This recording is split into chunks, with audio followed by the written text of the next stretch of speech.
In everyday settings, race is usually referred to as an outdated approach to human biological variation. Yet, race has never solely been built on the idea of biological and physical differences, but it is also closely connected to social, political, and economic relationships. Everything in this country is race. Everything, our problems in this country were started by race. Racial identities are a tremendous influence in people's lives across the globe, since we live in a world where institutionalized racism has allowed race to determine people's abilities to access resources as well as positions of power. Although the Constitution of South Africa is probably one of the most progressive on the planet, the actual implementation of people's constitutional rights is less impressive. The link between race and individuals' prospects for upward social mobility remains critical in South Africa, and race, therefore, continues to determine both social and economic inequalities.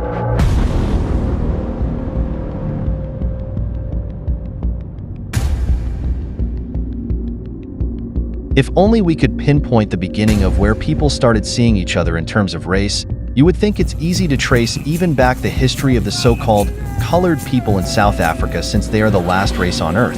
In fact, it is difficult to speak of a particular history of the colored population in South Africa. The colored community consists of an extremely diverse group of people with roots in many different parts of the world. Many coloreds themselves are uncertain about their ancestral history even today. There are several competing interpretations regarding the emergence of the colored community.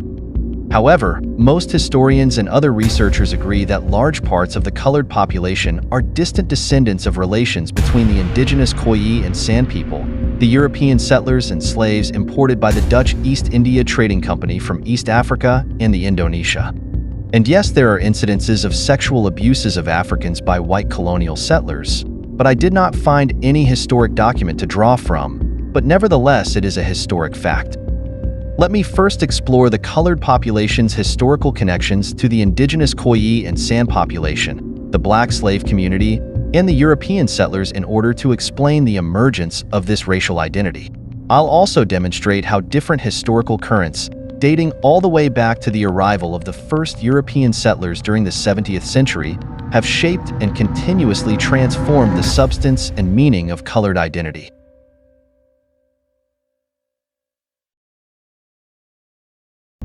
The San are the earliest known inhabitants of the Cape. They lived in small hunter-gatherer communities that followed the seasonal game. Much of what we know about these people has been recovered from rock paintings and engravings, which date back as far as 27,000 years. Today, there are still few scattered San communities in southern Africa. However, expanding agriculture, war, and the establishment of a large-scale national park on their traditional territory has displaced large parts of the San, and most of the remaining communities have little or no rights to their ancestral lands. The Khoi were also early inhabitants of the Cape. They were organized into clans consisting of about 100 individuals who often shared the same patrilineal kinship. The Khoi were also a nomadic people, but unlike the San, they also practiced pastoral agriculture. However, their cattle were primarily used as a source of milk, and they therefore also relied on excellent hunting and fishing skills. There was a greater deal of contact and interaction between the Khoi and the San, and the definite distinction between these two groups should actually be considered somewhat artificial.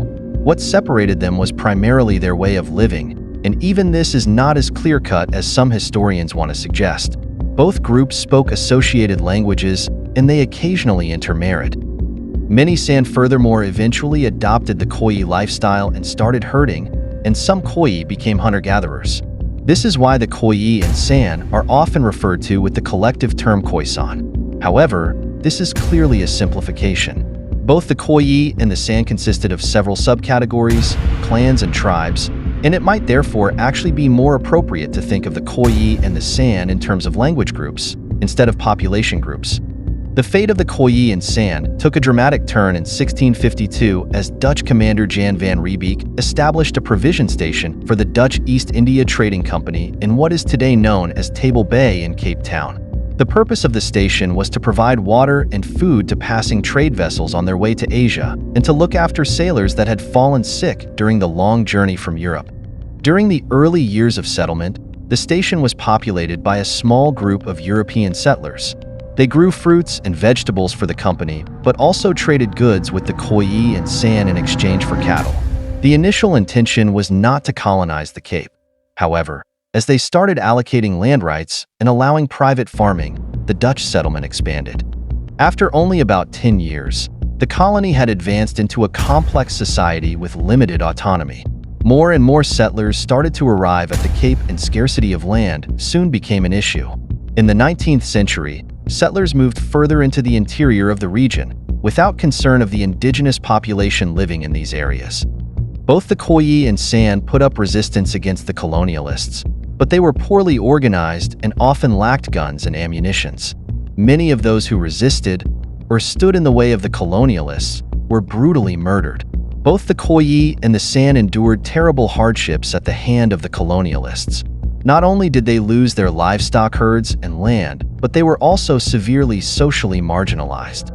The colonialists considered them backward and weak with little or no capacity for social organization. A physician and member of social justice at the East India Company gave the following account in 1686, and it reveals just how little the colonialists thought of the indigenous population. As the settlers gradually seized the land that had formerly belonged to the indigenous populations, the Khoi and San became increasingly desperate. They had been deprived of their livelihood, and many were eventually forced to leave their homes and search for work at the settlers' farms. This meant that the Khoi and San communities slowly started to integrate into the colonial society. However, they were still severely economically, politically, and socially marginalized and had to work either as slaves or under slave-like conditions. According to former journalist and author Christopher, the Khoi and San were situated at the very bottom of the social hierarchy, and they were seen as the lowest of all people at the Cape. Yet, since the majority of settlers at the Cape were male, the shortage of European women eventually encouraged new forms of relationships between the newcomers and the indigenous population. Many settlers engaged in extramarital sexual relations with indigenous women, and the first documented marriage between a settlers and a Khoi woman occurred as early as 1656. At that time, interracial marriages were not frowned upon, but even encouraged by and the children of these relations were occasionally accepted into the white community. The Khoi and San remained at the very bottom of the social hierarchy, but their half-European offspring were placed higher in the social hierarchy because of their patrilineal kinship with the white settler. However, as the growing economy continued to increase the demand for labor, they soon realized that it would be impossible to meet these demands if all mixed-race babies were to be brought up as whites. In 1685, marriages between Europeans and the Khoi and San were therefore prohibited. Yet, extramarital relations continued to occur, even though they were frowned upon, and marriages between settlers and the Khoi and San took place long after these regulations were established. However, the babies of such relations were increasingly perceived as non-white, and by the late 17th century, they were no longer accepted as a part of the white community. Instead, the mixed-race population was increasingly seen as a separate population group. They were not indigenous and not white, and they would eventually be labeled colored because of their light brown complexion and mixed ancestry. The fact that the Coloureds were the offspring of European settlers gave them a privileged position in the colonial social hierarchy. They were regarded as superior to the indigenous population, as well as the black Zulus and Xhosas who had migrated to the tip of Africa from the Great Lakes region in the 16th and 17th century. However, they were nevertheless regarded as inferior to the white population, and they were never fully embraced as part of the white community. According to Christopher, the relationship between the colored and the white population became even more strained with the advancement of the eugenic movement and social Darwinism during the late 19th century. Racial purity was at the heart of these movements, and as they started to make headway in the region, the colored population's mixed ancestry became tainted with shame and stigma. The very existence of the colored population undermined the imagined virtues of the white race, since they were the living proof of immoral alliances between the European settlers and the indigenous Khoi and San. The colored population's mixed biological ancestry became an uncomfortable fact for everyone involved, and this is why so many Coloureds have disregarded or even rejected their historical connection to the Khoi and San. Today, The idea of racial purity has evidently lost most of its magnetism, but the stigma surrounding the colored population's mixed ancestry has apparently not vanished entirely. The colored identity is still marked by shame and stigma, and many colored still shun from openly acknowledging their pre-colonial history. Boozman or Khoisan used to be a derogatory term. The whites would use it to insult coloreds, and I think that some people still think of it as an insult, and that is why they deny their roots and their ties to the indigenous people. The colored population is still afraid that their biological ties to these indigenous people might undermine their position in the social hierarchy. Coloreds have always been seen as second best after the whites, and this is why so many coloreds have refused to recognize their historical connection to the Khoisan, who have always been seen as backward and uncivilized even this day. During the last 2 decades, more and more coloreds have started to take an interest in their indigenous history. There are, for instance, several Facebook groups such as Khoisan Talk and Proudly Khoisan that encourages discussions about the pre-colonial history of the colored community. I also noticed that these groups occasionally distribute information about upcoming community meetings regarding so-called colored interests.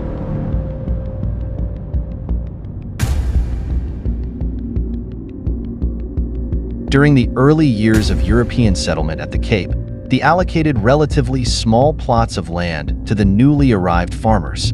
However, as the number of settlers began to grow, the company started to fear that the rapidly growing population would eventually want to repeal regulations and demand autonomy. In 1702, therefore, made an amendment to its land distribution policy, which allowed the company to allocate farms as big as 6,000 acres.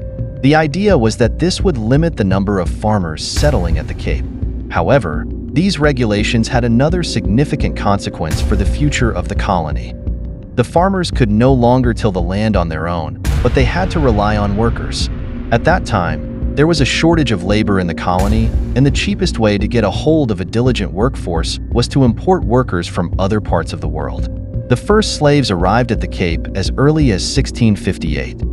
They were brought from East Africa, Mozambique, Madagascar, India, and the Indonesian islands. Just as with the Khoisan, many settlers engaged in extramarital relations with the slaves.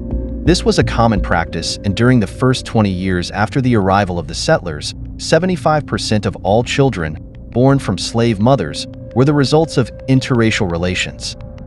The babies of these relations were eventually also branded as coloreds because of their mixed biological ancestry. The colored population is not only distant descendants of the Khoisan, they also have roots in the black slave community. By the late 19th century, rapid economic growth and advances within the mining industry drew thousands of black workers into the South African cities. This large-scale urbanization transformed the regional demographics, and by the mid-20th century, the urban population in South Africa was no longer predominantly white, but black. The purpose of the early legislations of apartheid was to hinder these progressions and to establish racial segregation in the urban spaces. However, the implementation of segregation regulations required firmly defined racial categories. In 1950, the apartheid government, therefore, introduced the Population Registration Act, which compelled all South Africans to be classified and registered as either white, European, African, Bantu, or black, or colored. The category colored referred to a person who is not a white person or a native. It was a rather broad and ambiguous definition, and the category was therefore later further divided into the subcategories Cape Malay, Cape Colored, Chinese, Indian, Griqua, other Asiatic, and other colored. With the implementation of these regulations, the colored population was officially separated from the black majority. For several decades, the colored population had already been treated differently than the black population, but now they were also legally defined as a separate racial group. The colored community, just as black people, suffered difficult hardships during the apartheid era. They were systematically robbed of their political rights, and by the early 70s, the colored population had been deprived of both their vote on the municipal electoral roll and their participation in parliamentary affairs. However, the colored population was nevertheless favored over the black population by the apartheid government, and they were spared some of the most humiliating discriminating implementations. Colored population was rated at second-class citizens, since they occupied an intermediate position in the racial hierarchy between the whites and the blacks. This created a gulf between the black and colored population who, out of fear and self-preservation, found it increasingly important to dissociate themselves from their partially black heritage. Just as with the Khoisan, the colored population saw their black ancestry as a threat towards their relatively privileged position in the racial and social hierarchy. No one wanted to be perceived as black, because this meant that you would not be able to enjoy the privileges of being half white. This, I think, is probably why the Coloreds did everything they could to hide their black origin. Yet, there have been times during which some Coloreds found it beneficial or even necessary to reclaim their black heritage. The rise of the Black consciousness movement in the 1970s bred the idea that colored distinctiveness was undermining the anti-apartheid struggle. Advocates of the Black consciousness movement argued that colored identity was nothing more than an artificial concept created by the apartheid government in an attempt to divide and rule. They stressed that the colored population is partially biologically black and held that they, therefore, ought to join their black brothers in the struggle against white dominance. During the 1980s, the non-racial democratic movement, led by the United Democratic Front, UDF, further accelerated the rejection of colored identity, and many coloreds who actively engaged in the freedom struggle gradually started to consider themselves part of the black majority instead of a separate colored community. They also started rejecting the term colored, which they felt was deceptive and derogative. This was primarily a trend amongst the colored elite, and the advancement of such movements had limited influence amongst the working class. The apartheid government was cruel and unfair, but it also created advantages for the colored working class, such as the Colored Labor Preference Policy, which protected colored economic interests by compelling white business owners to hire coloreds before blacks. This is one plausible explanation for why the colored working class felt hesitant to unite with the black majority. They lived and operated in a system that continuously favored them before blacks and saw no reason for voluntarily renouncing these privileges. There were, of course, some coloreds who actively engaged in the struggle against apartheid, but there were also those who supported the apartheid government, hoping that their loyalty would spare them the same injustices inflicted upon the black population. Even until the very end of apartheid, many coloreds continued to support the apartheid government, which had both supported and subjugated them. When it was finally time for the first democratic election in 1994, a majority of the colored voters in the Western Cape voted for the National Party, NP, who were responsible for the implementation of apartheid and thereby allowed their former oppressors to retain their power in the province. After voting in the first democratic election, many people were very excited about the changes that were about to take place. However, they were also anxious about the outcomes of the transition. What was going to happen now? Could a black government really run the country as well as the whites had done? Where did the coloreds belong in this transformation, and what was going to be their place in the new South Africa? Many coloreds were also worried about what was going to happen when privileges such as the Colored Labor Preference Policy were removed, and these worries are a plausible explanation for why such a large proportion of the colored community did not vote with the black majority on that day. The Western Cape is the one province that indicates colored voting preferences most clearly. An estimated 61% of the colored vote is concentrated in the province. The Western Cape and the Northern Cape are unusual among South Africa's 9 provinces in that African voters represent a minority of the electorate in these provinces. In the Western Cape, whites constitute a quarter of the voting age population and Africans 1/5. The result in the province is therefore crucial in indicating colored voting preferences, and thus will serve as the case study for this analysis. The National Party scored a decisive victory in the 1994 provincial election in the Western Cape. This result was largely duplicated in the national elections, which were held on the same day. The implication of the result was that the National Party had emerged as the winner in the contest for the support of the colored voters. Some estimates at the time suggested that the National Party victory was because the party won about 3 times as many votes from among coloreds as had the African National Congress. South Africa is divided between black and white, and the colored community seems to be in the middle and always expected to choose a side.